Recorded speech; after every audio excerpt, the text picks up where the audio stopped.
So, hello everyone, and welcome to our first episode of the Ring Rundown. I am your host Pete. We have your producer Gareth. Joining us today, our first guest. I am very honoured to welcome from Ruins. We've got Niall, the vocalist, and Neil on guitar. Guys, thank you so much for coming in. How are you? Fantastic. All good. Brilliant. Loving life. Nice. So yeah, Niall and Neil not here. We've got Damon, Aaron, and David, who couldn't be with us. Sorry today, but we've got you guys in. Tell us all about yourselves and music you're making. What's coming up and what's coming next. So I'll begin asking about you. You guys only got together in May last year. So before that, you were all in bands together as mates and stuff. So what made you decide to come together then and form From Ruins? I'd say we was just jamming about with each other, kind of hit it all off, similar interests in music and stuff like that there. Just started writing kind of just all remotely. It was all during like COVID and stuff, and I'm sure everyone was doing the same thing anyway. But we just started writing together, throwing ideas back and forth each other, and just kind of working off each other that way. Okay, cool. Writing and recording remotely, that's really interesting. It's one of the things we'll probably want to touch on when we're getting super technical about it. You've just done your first EP, which was called Inner Demons, and all the songs that are out. It was amazing. I was doing my homework and got to listen back to it a few times, and it was a joy to listen to. Really liked it. Your first single off that was Running Away. Really strong, like Arch Enemy vibes off it, with this like relentless riff, and then the verse vocals. There's a great mashup of styles on that. Was that always something you were trying to do? Was that on purpose, or was this just something that came about naturally? Usually things we write, I think we never plan to go for a certain style. It's always just sort of random. It's like somebody will have a riff idea and then the vocals come in or whatever, or we'll have a drum idea first and just see where it sort of goes. Okay, cool. So just kind of jam and like vibe off each other? Yeah. That first song was written like 2 years before the band even started, to be fair. Like. Okay. Yeah, sometimes you'll just like have like an idea that's lived there for a while and then nowhere for it to go. Neil had done all like the guitar stuff for it, and I think it was like a completely different song beforehand. Yeah, a lot of it changed. Like Patton wrote the drums for it. I just sent him the guitars over, and he kept the structure as it was, just kind of rewrote the drums. And then Niall put his vocals on it, which was completely different than the vocals and what the song was actually supposed to be, which was more. So there's another version of it that sounds like something. It was more something to put out one day as a wee bonus, maybe. Probably more towards death metal style, because that's what it was written for whenever I was playing heavier stuff. There was no clean singing on it at all. Right. Okay. And now there's lots. Was that when you were influenced them when you came on board? Possibly, yeah. I like having a singing chorus all the time. So yeah, it's uplifting. It's good. It really, really suits your guys' style as well. I like it. So is that why you put that song out first? Because it was like your first song? It was kind of we had a lot of the other ones kind of at the same progress bar level, shall we say. Like, Running Away was just kind of easiest to put out at the start. It was kind of, majority of it was already there. It was probably the first song that was properly finished, if you know what I mean. But I think it was just easier to whack that one out. Yeah. Because the other ones, like, hate me with synths and stuff in it. Did everyone want it as the first single? Was there anyone else wanted something else? Or yeah, everyone just knew it was going to be that? On it because it was like the first song that was like properly like complete. You know what I mean? Yeah. So whenever we actually recorded everything, then it was like, all right, we've sort of done this one first, so we'll just whack them if all I'm out. right. Yeah, kind of. Yeah, we just whacked them all out as and when they were kind of ready. Yeah. You know, no real sight of doing an EP. It was more just like, right, let's just get a track out. Just seeing how it went. Yeah. And you know, that's really cool. Like, and now it's actually become a band, and you've one EP out, new single, next one on the way, so it's actually taken off. So fair play, guys. Listening to that track, you guys produced it yourself. A lot of layers in it, a lot of screams, a lot of growls, a lot of melodics. When you're tracking those, how do you prefer going about it? Do you have like your main vocal first? Do you do your layers? Do you try a lot of different things out and see what you can keep, see what works? Or I would say we always have music first. It's always music first, yeah. Yeah. And then the vocals come at the very end. So if you want to talk about music or So do you start out with like just a riff or a riff idea, or whenever you hear it, you hear everything, the drums, the bass, and all how it's gonna go? I'd probably say usually it just goes guitar riff, send it over to drummer will write some drums to it, try to get some type of a structure out of it. Then we kind of get like a full kind of rough idea of a song, and then we'll send it over to everyone else, see what they think about it. And then all of a sudden, Niall sends through a track with all the vocals on it, just out of nowhere. Class. It's done, everything's done, vocals on it, everything's done. And it's like, yeah, that's good, right? Okay, now we can do this, and we can change this about, and then, Fantastic. you know, swap things about. It's always nice when a band member just surprises you with something fully finished that you weren't expecting. So props to yourself for doing that, man. That's class. Chorus in it, it's amazing. Melodic singing. You were saying before that wasn't always there, and you put that in.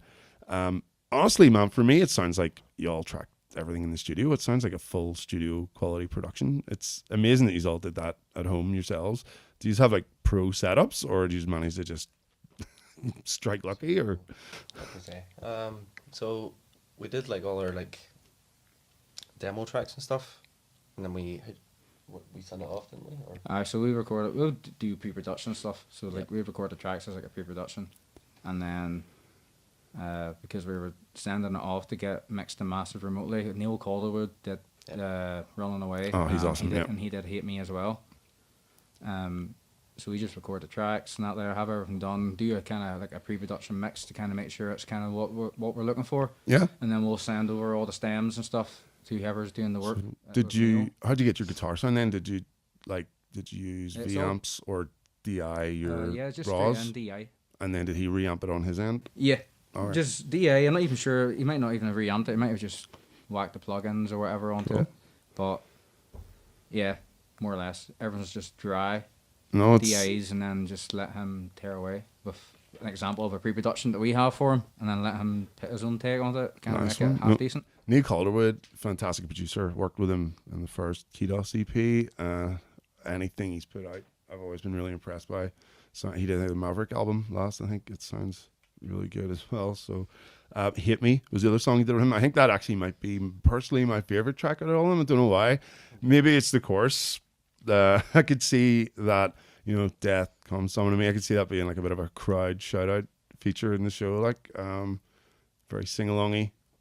Awesome. Love it. What inspired like the inclusion of the synths in it? Because you've got the electro sort of technical elements of that song. I think I kind of pushed my way into like using synths and stuff. Yeah, was that not always there till you came out? No, I'm not sure. I can't even remember how it started off at all. But like, Hate Me, Niall wrote everything on it. Well, apart from the last wee section, like Patton had like wanted to change a few things. But no, I wrote that song, I think maybe like 6 months prior to doing the firmware and stuff or whatever. But and I forgot what I was trying to say because my brain's not good. No, man, it's class. I love it. I was going to ask as well about those elements. Are you going to bring them in live, or a lot of bands have them and then just leave them out live because playing to a track can be a bit of a fucking super complex thing, especially when you're doing quick changeovers and local shows and things. How are you going to combat that? You're looking at me now. I think we're gonna use like I think we are. We're gonna use like backing tracks and stuff. Amazing. So we'll have all the synths in the background, and then like any like harmonies or stuff that I've done, will also be added in just for the crack. Fair play, man. Yeah.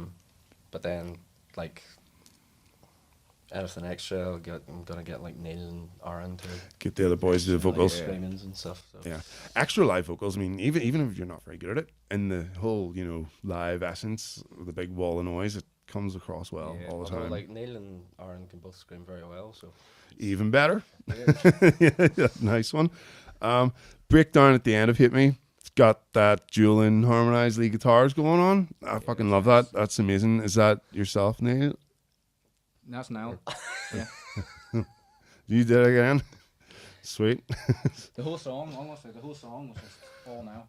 Sweet. The whole song now did Dude, everything, all the guitar work, and he wrote it all, and he did the synths. Sometimes And you'd the be lyrics. surprised, man. I've been in more than one band where there's all of the song has been played by one guy on the record, and it happens. Sometimes it's just makes sense to have the same pair of hands putting out the same things just for tightness and to save time, and because the other guys might not be getting it I that think day or in whatever. like some cases it's easier when you have like one brain Yeah, rather than 5 trying to. Yeah.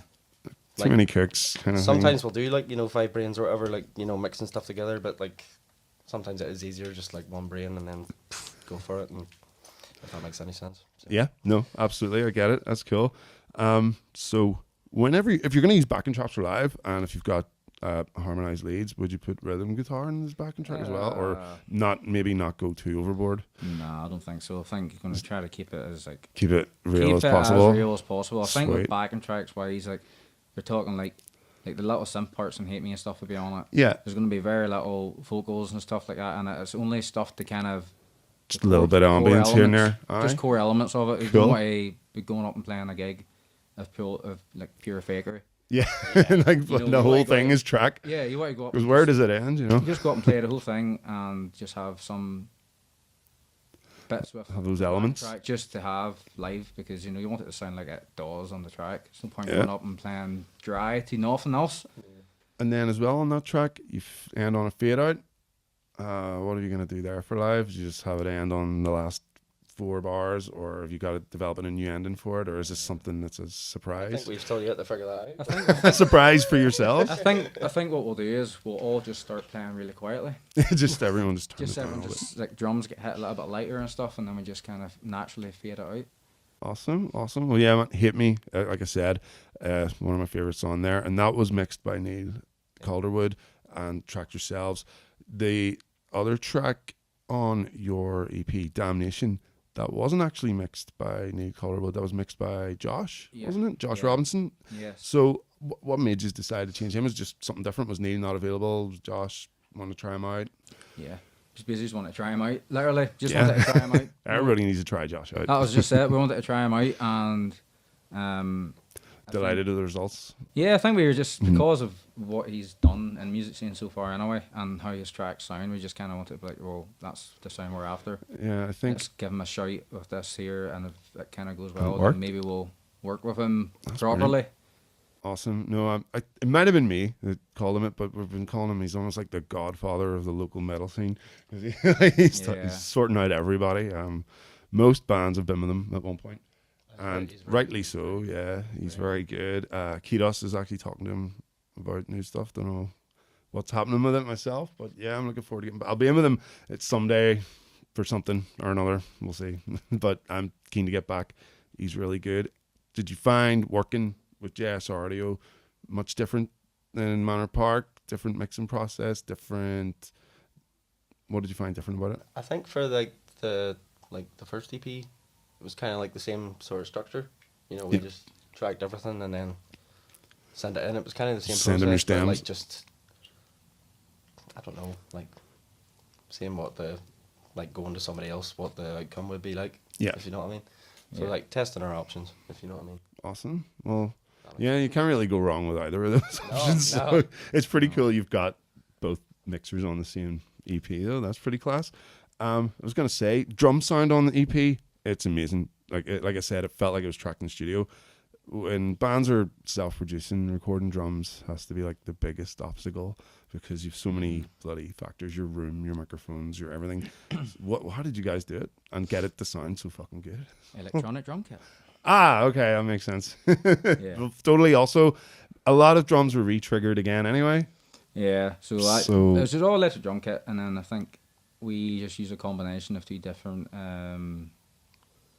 Was it the periphery drum kits we were using? I Oh, think nice. for that first one, but I was thinking like cymbals from one kit, and then like toms and stuff from another kit. Yeah. Right. Well, honestly, I didn't. I thought it was real drums. I didn't think it was. This E drum kit, kit so- is very, very good. It's not a standard. Is it like It's a sensitive high- mesh heads and all It's that? a proper high end Oh, electric cool. kit. So it is Oh, nice. take a mortgage out type of kit. Well, you can really tell it's paid off, and fair play. So that's your first EP, which brings us up to the next single you've out now, which you've only just put out recently, Until We're Gone. Yeah. Fantastic video. It's got like a cool groove step beat to the start of it, and it somehow manages to elevate get even heavier as it goes on. Ends up with the double kicks and everything going. You tracked this one with Josh as well as had it mixed. How did you find the process from going in and, you know, did you spend a whole day there doing it all together or in and out?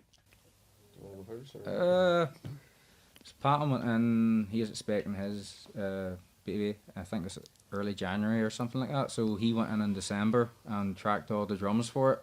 Cool. And then we landed in like maybe the end of January, mid-January and January, and then we spent like a Saturday and a Sunday, 2 full days tracking the vocals, guitars and bass and stuff. Nice. Over those 2 days.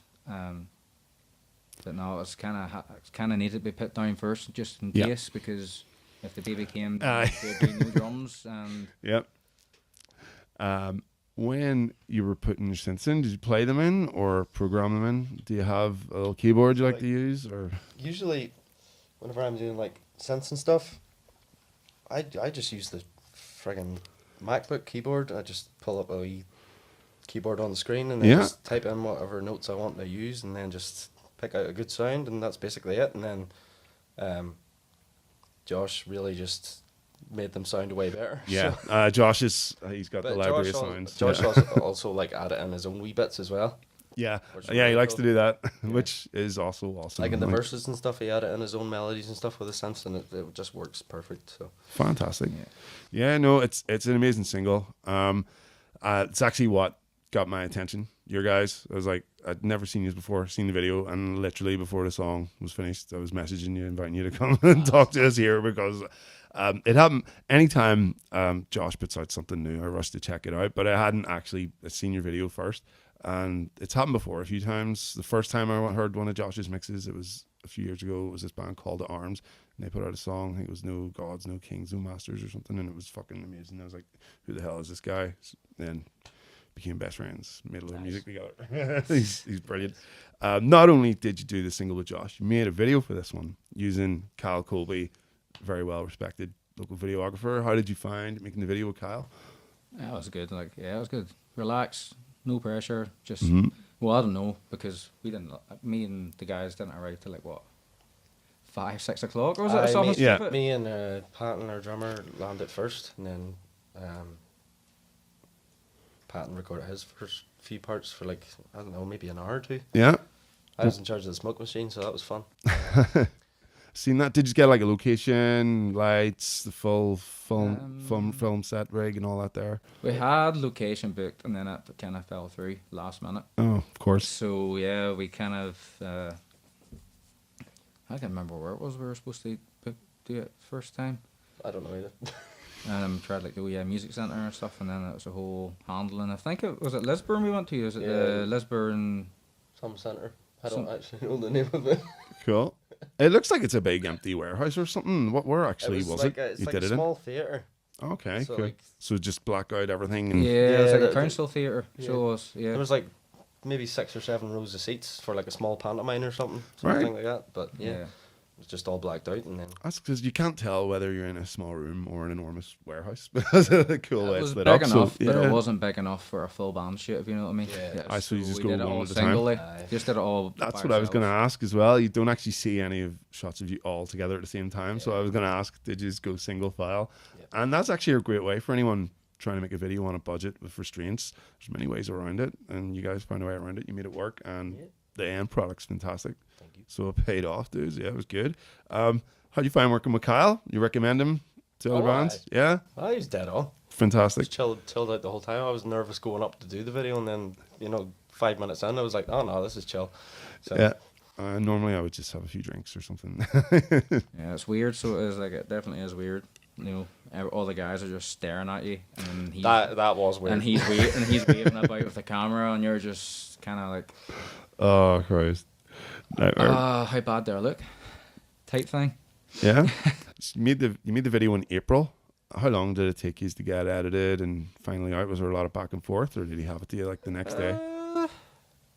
No, it wasn't even a whole lot of edits. I think he sent us through like the first version of it, and then we were just like, You were happy right away. there was a couple of bits and pieces we wanted changed over, and then he had everything done. I think he like had it edited and done in like a week or two. Yeah. after Okay. shooting it, There like. was only 2 edits, I think. Yeah, 2 edits, and Yeah. you had it done in like inside a week or two, and Brilliant. we just same as the whole EP. Like the whole thing was finished start of this year, and we just kind of been sitting on everything. Yeah. We're in no panic. That's well. At least you're in Taking no our rush to time. do it. I know there's bands out there sometimes can be in rush to do things, and then things might suffer and things might not go so well. So Yeah. you're right in taking your time. Taking And time and yeah. not making an ass of ourselves whenever we go up. Basically, Until We're Gone, is that going to be on the new EP? Yes. Yeah. Poison Your Soul. You want to tell us a bit about that? yeah, Poison for Your Soul. Yeah, It's out on, was it 6th of September? Yeah, 6th September. It's coming out. Yeah, and there's 4 tracks. 4 on tracks, and that's that. including. That's including Until We're Gone. Yeah, there's 4 tracks including Until We're Cool. Gone. Nice. I was going to ask, is this going to be like a similar sound or a progression or a out of field departure or all? It's completely different. I think it's different than the It's first different. one. It's completely different from the first one. It's a completely different vibe than the first one. It's heavier, darker, I'd say. Oh, heavier and darker. Okay. More, it's a bigger sound in general, It's just with how the music's been written. Until We're Gone's gonna be like, it's probably the lightest song. Okay. So Yeah, it's going to be a lot of aggression on it, Yeah. a lot of heft. there's still a lot of fast, thrashy riffs and heavy Brilliant. stuff and other songs and stuff like that. But whenever they're out in September, people will hear them. Hopefully, it kind of gets as good as a reception as Until We're Gone has had. Yeah. I think it will, man. Hopefully, if it's as good as your other stuff, yeah, you've nothing to worry about. It's going to be class. I was going to ask as well, Ian, what's your plans for live? You haven't played yet?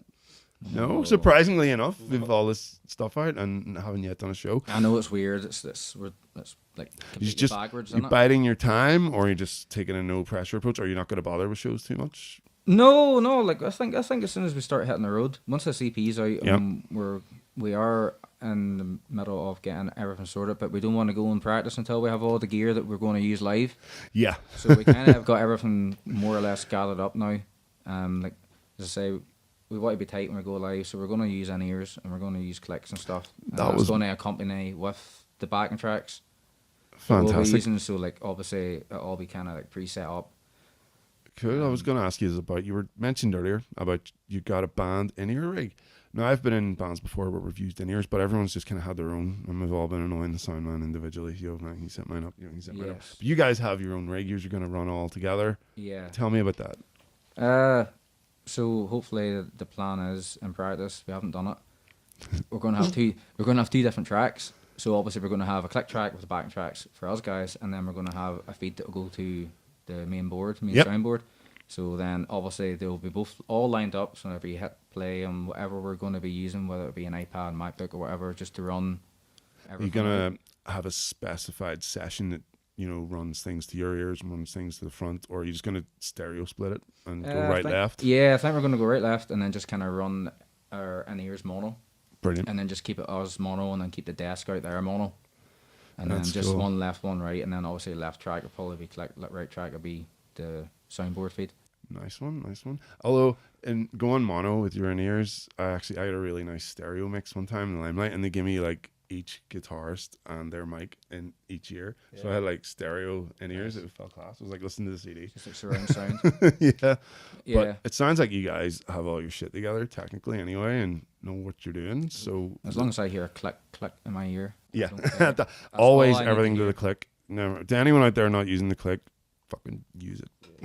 It's kind of like we just need to get the like production and promotion stuff done first. Brilliant. Get all our gear, and then we'll be good to go. So whenever we do go, we can keep going. If that makes sense. Yeah, hit the ground running. Hit the ground A running. lot of weight behind you is amazing. Is there any bands out there you'd like to play with, either locally or internationally or whatever? Oh, there's loads of international bands you'd love to play with. Ah, us. yeah. Oh, obviously. Doesn't mean it's ever going Sorry. to happen. Like Let me rephrase. Ones that are likely to come here. Malevolence wouldn't be a bad shout. Oh shit! Yeah, I hear. Malevolence gig and like, That's coming up. It's next month. yeah, so that's coming up next month, and then You'll have your new EP out. You should bring it down and chuck it at them. Bleed from Within. They're coming in November, Nice. so they're like, And I hope you've sent your shit on to the promoters to ask to play with them. no, No. Oh, not a chance yet. No. Yeah, don't do that. Give us a couple of years. Give us a few years before we do any of that. carry on. What about local bands? Who you listen to at the minute? Like Survivalists are art guys. I like Insidious Void too. I like Yeah? Insidious Void. Like we played with them before a previous band, but Yeah, I they're a gigged with bunch them. of sound guys. So they're It's Ricky. He used to be in IC Blind. he's in Dominus. I was in Dominus. Yeah, sorry, I'm mixing up my Yeah, eye bands. yeah, they're sound too. Like Rick and them sound as well. Like we were Brilliant. chatting with them, so we're having their sound as anything. I think they do like a lot of like horror, like haunted house visits and stuff as well. Yes, I does the I've seen paranormal investigating. Yeah, paranormal Yeah. visits. Yeah, I've watched a few videos of them going and fair play to them. Yeah, I don't think I'd do that. Yeah, it wouldn't be for me, man. No.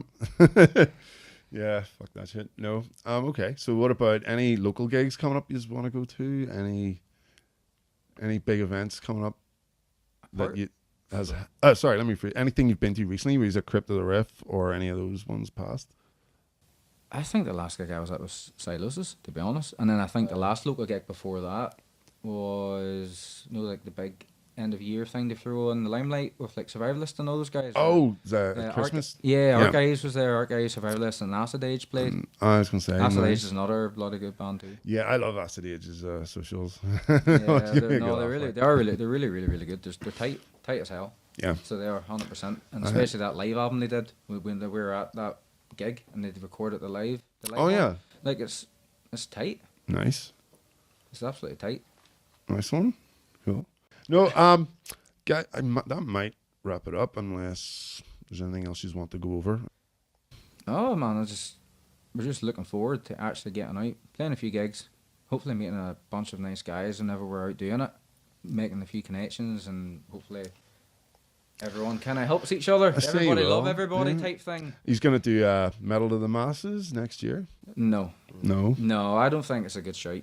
Yeah, I See, don't think so. it can be and it can't be. I've done it 4 times and twice went through to the final and made loads of big deal out of it. Loads of new friends, and then twice was like knocked out in the first round. Yeah. But also had just as much fun as well.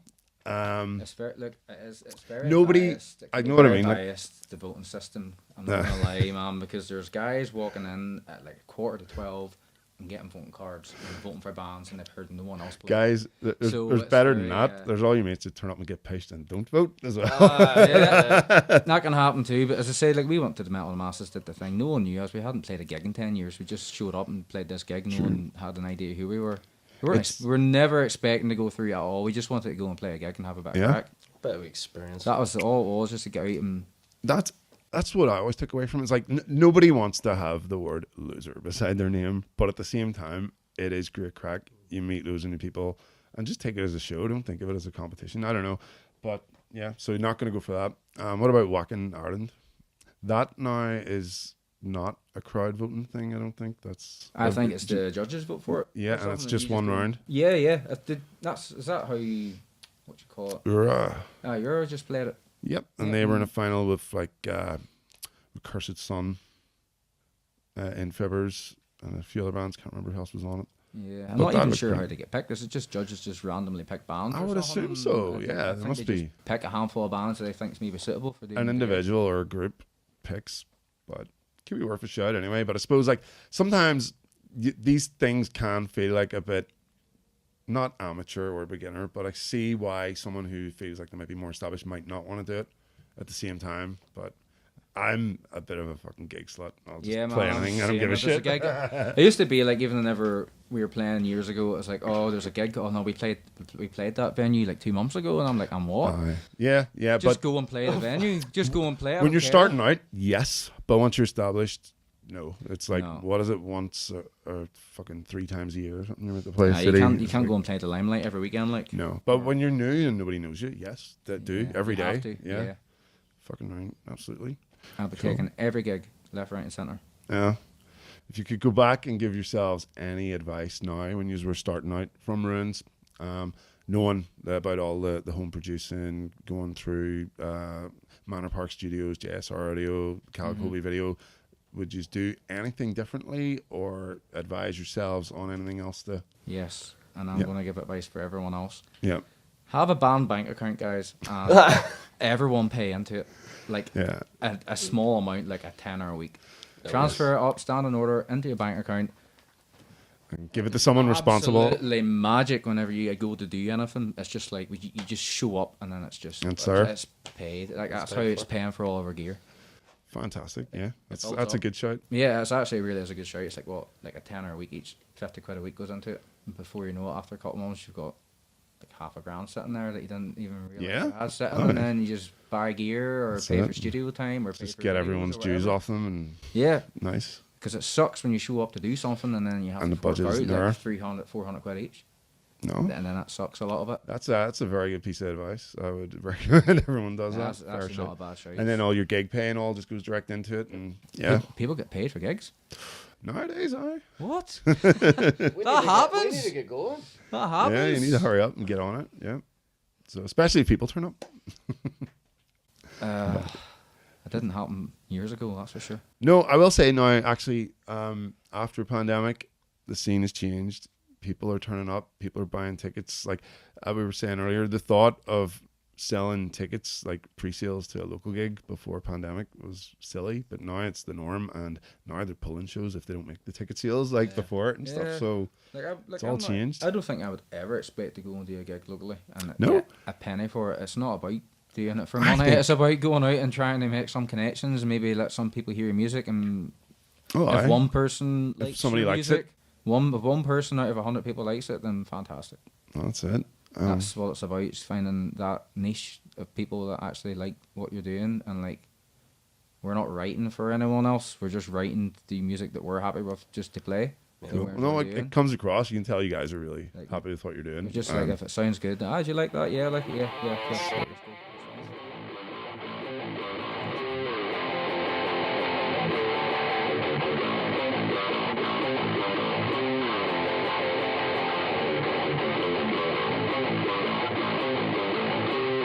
And here we are. Welcome to the technical segment of the rig rundown, the actual part where we run down the rig. We've got Neil here, and he's going to show us his wonderful rig he's brought for us today here. So, starting with your guitar, man, what's the crack? Show us what you've got. Legator Fanfret 7-string. Cool. Okay. It's shiny. It's sparkly. It's got sparkles and stuff. Oh, it is. Uh, What made you go for fanfret? Fanfret, I just find the intonations better in general. Yeah. It's easier to play notes, especially if you're playing further notes away because Yep. of the angle of the frets. Easier in your fingers, and 7-string only because of the higher scale length that's normally with a 7-string. Okay. So think this side's 27 and then this side is 25. So it's pretty light gauge Yeah. strings from this end and all the way up because of longer scale length. So does that give you then thicker strings for your lower riffs and then highers for your leads? Yeah. To bend Yeah, around, yeah, basically. more or less, yeah. Brilliant. More or less.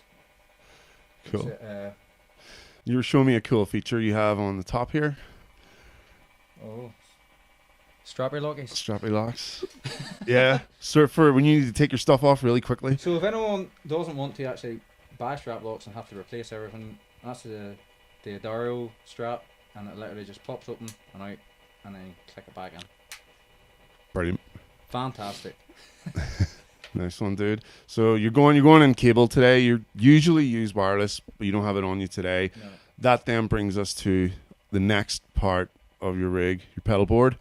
What is first on the board? First on the board, noise gate. Noise which gate. is- And you always put that first? yeah, I always run noise gate first, and then it means if I'm running overdrives, if you're going to run overdrives or anything else after that, it's not going to kill it. Yeah.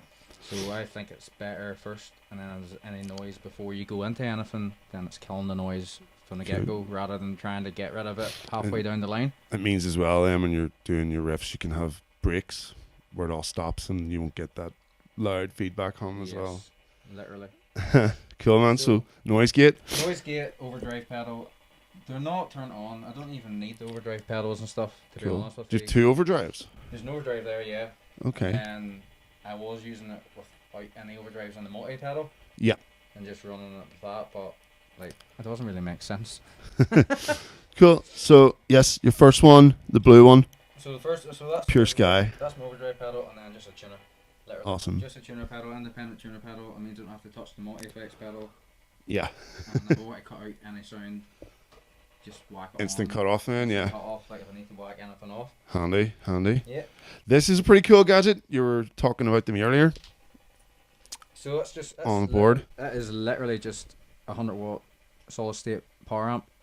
Yeah, and it's tiny. It's the size of a wallet. It is tiny. It's literally just maybe like a pedal and a quarter length.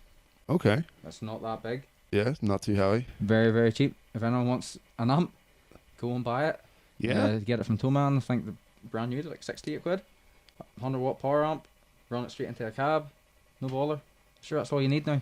That's cool. Everything's mic'd up and everything's round to front of house anyway. So Your cab, we'll get to your cab in a second. You've got first, before we get to the cab, we're running through that's GT1. Boss GT1. It's Yep. nothing special. Does a job for what I need to do. Uh-huh. I don't see the point in spending the big money on a Kemper or Axe FX or anything mental. If you know how to use it the right way. It literally, like, That's cool. The you're playing metal. GT1, is that the first one that they brought out? 'Cause I know they go up to like GT6, I GT... think it's like GT. It's like 1,000. Yeah, they go right up. So that was like the first one? Is It's that not that expensive. the I think original? brand new, like whenever I got it, it was like 260 cool? ish. And what do you use it for? What do you run on it? I don't even know what I have set up. Is that like I delays think, and actually, modulations? I think it's a vintage rectifier. Okay. I think it's a vintage rectifier power amp that's running through. So using the amp sim for it? Use the amp sim for that there, and then I don't use a cab sim and just run it straight Yeah. out. because Any it other don't- effects like delays, modulators, Nothing. things? No. Nothing, just Just straight up brutal. overdrive, amp, out, simple. Awesome, man. Yeah. That cool. That brings us to the next part of your rig, and this really impressed me. You customized and pretty much built this yourself. So I got that off Band Gear NI Yeah. page. Literally posted up looking for a cab. A couple of guys messaged me and he's like, I've got this cab. It's not a cab, it was an amp, but there's no amp in it. Do you want it? 40 quid. Deal. Done. Yeah. Literally done. Easy. Class. Cut a bit of wood, put it in the centre, got a logo made for it. Just stuck the band logo on it because I couldn't really think of anything else to whack on Yeah, it. it looks cool. Like, And then just hand wired the back so it's got a stereo mono switch. sounds like a bit of a fancy job. I don't know. I like to think I know my way around some gear, but I've never hand wired amps and shit before on the back. Did you just know how to do that, or did anyone show you? Did you look it up? I did do a lot of like guitar type work. Makes sense. A lot of guitar wiring and stuff. And So it just custom came naturally harnesses. to you. Just make custom harnesses and stuff like that there. That's class, man. But you Yeah. know, it's a sweet looking cab, and it's even more impressive that you almost pretty much made it yourself just out of an old amplifier. That's a good job, man. Yeah. Good speakers in it. Awesome, man. Well, here, thank you so much for coming, showing us your rig and breaking it down for us. Been an absolute pleasure having you, and we'll see you on stage then when you have your next release out. Yes. Brilliant.